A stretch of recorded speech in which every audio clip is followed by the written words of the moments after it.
नमस्कार. गोष्ट आहे फॉन्डंटची. मेकअप थीमचा हा फॉन्डंट केक खूप सुंदर आणि सुरेख होता. हा केक जेव्हा आम्ही बनवला होता त्यावेळेस माझ्या मनामध्ये एक क्वेश्चन येत होता की हा फॉन्डंट केक किती काळ टिकेल, याच्या फिगरिंग्स मेल्ट तर नाही होणार ना. हा क्वेश्चन जेव्हा मी आशा मॅमला सांगितला त्यावेळेस त्यांनी मला सांगितलं की हा केक तू घरी घेऊन जा आणि एक्सपेरिमेंट कर की काय होतंय ते पहा.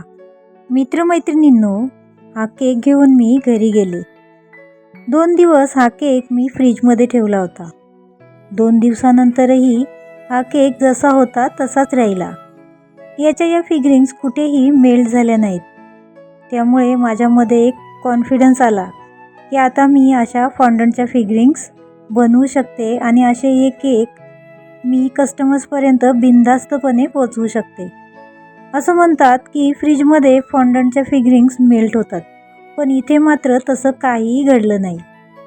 आपल्यालाही असा कॉन्फिडन्स हवा आहे का आणि या ट्रिक शिकायच्या असतील तर आमच्या ऐरोलीमध्ये असलेल्या केक शेफ अकॅडमीत नक्की भेट द्या. Basic to advance fondant diploma कोर्समध्ये आम्हाला हँड्स ऑन प्रॅक्टिस दिल्यामुळे आम्ही भरपूर अशा फिगरिंग्स कॉन्फिडेंटली बनवू शकतो. Thanks to Asha ma'am and thanks to cake chef academy.